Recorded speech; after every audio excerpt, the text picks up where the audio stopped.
नमस्कार, हमारा नाम है समरीन और आपने देखना शुरू कर दिया है लाइव सिटीज। देखिए, बिहार में जमीन सर्वे का काम काफी तेजी के साथ चल रहा है और आप बखूबी जानते हैं कि बीते दिन राजस्व एवं भूमि सुधार विभाग की बड़ी मीटिंग हुई थी और इस बैठक के अंदर से कई तरह की खबरें भी निकल के आ रही हैं। लेकिन बड़ी बात यह है कि सुबह सुबह राजस्व एवं भूमि सुधार मंत्री संजय सरावगी ने भी बड़ा आदेश निकाल दिया है, बड़ा एक्शन ले लिया है। तो बड़ा एक्शन क्यों लिया है, किस पर लिया है, सब कुछ हम आपको तफसील के साथ इस वीडियो में बताएंगे। तो एक बार फिर से इस मुद्दे पर सीधी बातचीत करने के लिए हमारे साथ सीनियर जर्नलिस्ट रवि उपाध्याय जी हैं। सबसे पहले बहुत शुक्रिया जी, बातचीत आपको के भी शुक्रिया। लिए। जी रवि जी, सबसे पहले तो हम आपसे जानना चाहेंगे कि खबर आ रही है कि एक बार फिर से एक्शन मोड में आ गए हैं संजय सरावगी, बड़ा आदेश निकाल दिया है और बड़ा एक्शन लिया है।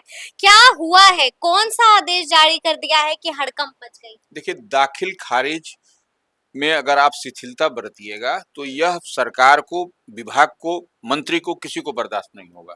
तो खगड़िया सदर के जो अंचलाधिकारी हैं, सीईओ हैं, ब्रजेश कुमार पाटिल, उन पर यही आरोप है कि दाखिल खारिज का जो नियम है, उसके प्रावधानों का उल्लंघन करने का है उन पर। विभागीय निर्देश के बावजूद सुयोग्य जो जी जो जो जिम्मेवार हैं, जिनको मिलना चाहिए, वैसे को वास भूमि विहीन परिवारों को भूमि उपलब्ध कराने के लिए बसेरा टू का जो कार्यक्रम चल रहा है, उसके तहत प्रमाण पत्र कार्य में शिथिलता बरती गई है। अन्य सारी अनियमितताएं की गई हैं। ई मापी के अमीन के कार्यों को भी समीक्षा नहीं की है। तो यह सब कई सारी और परिमार्जिन नहीं करने के कारण राजस्व वसूली जो रेवेन्यू होता है, वह भी प्रभावित हुआ है, वह भी इफेक्टेड हुआ है। तो कहीं ना कहीं आप विभाग को, सरकार को, आपके कार्य प्रणाली से, कार्य से पीड़ा हुई है, गलत मैसेज गया है, रेवेन्यू का उगाही नहीं हुआ है। तो इस लिहाज से आपको, और उसके साथ ही हाईकोर्ट का आदेश, हाईकोर्ट का भी जो पटना उच्च न्यायालय का जो नियम था, प्रावधान था, उसके आदेश का भी आपने पालन नहीं किया है, उसकी अवहेलना की है। तो इस लिहाज तो गाज गिर गई है। तो गाज गिर गई है, उनको निलंबित कर दिया गया है, उनका मुख्यालय भी वहां से हटा के दूसरे जगह मुंगेर कर दिया गया है। यानी कि बड़ा एक्शन ले लिया है संजय सरावगी ने। लेकिन रवि जी, ये भी खबर आई है कि बीते दिन राजस्व एवं भूमि सुधार विभाग की भी बड़ी बैठक हुई थी, हाई लेवल मीटिंग भी हुई थी। क्या कुछ खबर निकल के आ रही है इस बैठक के देखिए, भीतर से? डीसीएलआर की बैठक हुई थी। डीसीएलआर का 50 बीते दिन 50 डीसीएलआर की एक जगह बैठक हुई। कामों उस की हाँ, समीक्षा। कामों की समीक्षा हुई, रिव्यू किया गया। और अब यह इसका रिव्यू करने का सबसे बड़ा उद्देश्य ये था कि रिपोर्ट को ऑनलाइन करें। उसके बाद जो भाग दौड़ जो आदमी कर रहा है, जो रैयत कर रहे हैं, उनको भी जो है सो, जो भूमि के मालिक है, उनको भी परेशानी ना हो।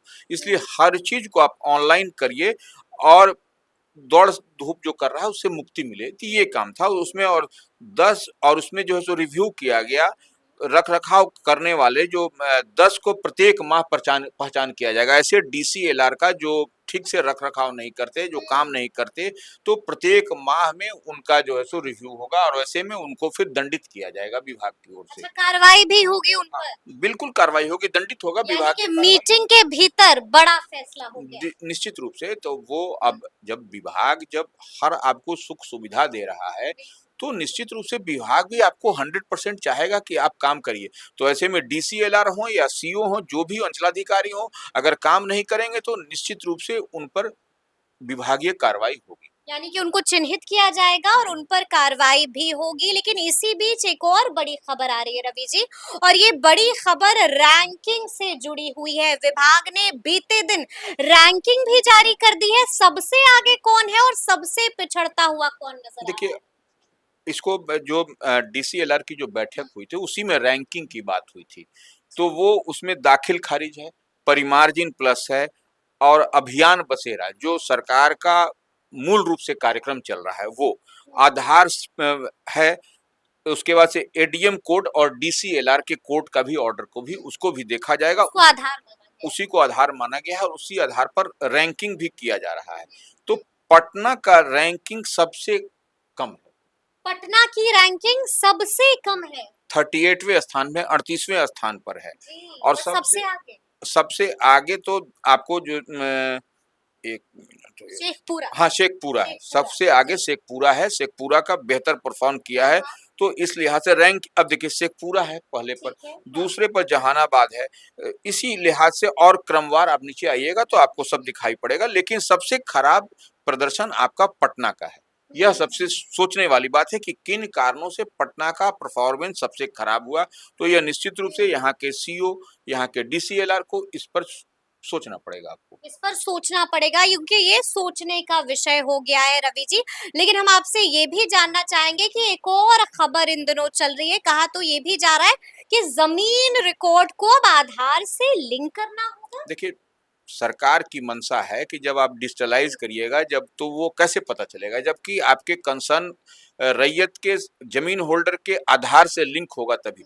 तो सरकार इस दिशा में चाह रही है कि जितनी जल्दी और इसके लिए डेडलाइन भी तय कर दिया है। डेडलाइन भी दे दिया है। हाँ, हाँ, 31 मई तक यह काम हो जाएगा। हम्म। आधार से लिंक कर दिया जाएगा, जोड़ दिया जाएगा सारे ज़मीन रैयत जो भी हैं, जो भी ज़मीन के स्टेक होल्डर हैं, तो सबका उसमें नाम पूरी क्लैरिटी के साथ आएगा। और तो यह जो विभाग की ओर से जानकारी दी गई है, राजस्व एवं भूमि सुधार विभाग की ओर से, उसमें अब तक 13,25,000 से अधिक लोगों का नाम आधार से लिंक कर दिया गया है। 13 लाख लोगों ने जमीन रिकॉर्ड को आधार से लिंक कर दिया है। 13,25,000 से अधिक। यह एक डेटा है और यह लगातार यह प्रक्रिया चालू है, शुरू है। तो ऐसे में आए दिन आप देखिएगा, अभी हम बोल रहे हैं, आधे घंटे बाद यह आंकड़ा फिर कुछ और हो जाएगा। तो ये आधार से लिंक कराना भी ज़रूरी भी है और लोग करा भी रहे हैं, तेज़ी से करा रहे हैं, सो दैट कि कहीं से कोई आदमी बैठ के अपने आधार को क्लिक करेगा, लिंक करेगा तो उसको सब कुछ दिखाई पड़ जाएगा उसमें। और डेडलाइन भी तय कर दिया गया, 31 मई तक कर लेना है इसको पूरा। 31 मई तक ये काम पूरा कर लेना है, नहीं तो फिर आप फेरे में फंस जाइएगा। बिल्कुल, बिल्कुल निश्चित रूप से फेरे में फँसिएगा, फिर जी। कोई दूसरा उपाय नहीं है। जब आपका आधार नहीं होगा तो फिर आपको अपनी ज़मीन आप डिजिटल जब होने से कराने से क्या फ़ायदा? क्या फायदा? ये तो कोई भी आदमी चाहता है, हर आप बैंक का ही आप देखिए, आपको डिजिटल करता है तो उसमें आधार से जोड़ता है। कहीं पर भी आप जाते हैं आधार से जुड़ता है, तो आधार तो सबसे ज़रूरी है। इस लिहाज से राजस्व एवं भूमि सुधार विभाग की ओर से भी इस प्रक्रिया को अपनाया जा रहा है। लेकिन अंतिम सवाल है मेरा आपसे रवि जी, आपको क्या लगता है कि बिहार में जमीन सर्वे का काम कब तक पूरा कर लिया जाएगा? देखिए, अब सरकार तो 31 मई तक तो यही आधार से जोड़ने का रखा है, मैं कि 31 मई तक कर लेना है। अगर 31 मई में अगर थोड़ा बहुत आगे पीछे होगा तो जून चला जाएगा। लेकिन चुनाव से पहले लग रहा है जितनी सरकार सक्रियता के साथ, जितनी तेज़ी के साथ मुस्तैदी से काम कर रही है, तो इतना मान के चलिए कि यह काम जो है सो चुनाव से पहले संपन्न हो जाएगा। कहा तो ये भी जा रहा था कि दिसंबर 2026 तक डेडलाइन है। हाँ, नहीं 26 तक तो है, अगर मान लीजिए जी। वैसे में लक्ष्य है विभाग का कि जमीन सर्वे का काम तब तक पूरा कर तब लेना तक है। पूरा कर लेना है और जल्दी से जल्दी। आप देखिए सर विभाग भी कितना एग्रेसिवली काम कर रहा है, कितना हर जिला, हर प्रखंड, हर अंचल में काम कर रहा है, सब कुछ जिम्मेवारी तय कर रहा है, यह चीज़ चाहिए, इतनी चीज़ चाहिए। तो निश्चित रूप से यह जो दिखाई पड़ रहा है, एक बड़ा स्वरूप बनता हुआ दिखाई पड़ रहा है राजस्व एवं भूमि सुधार विभाग का। क्या लगता है आने वाले चुनाव में इसका नुकसान झेलना पड़ेगा या फायदा मिलेगा? देखिए, लोगों के, रैयतों के बेहतरी के लिए सरकार काम कर रही है।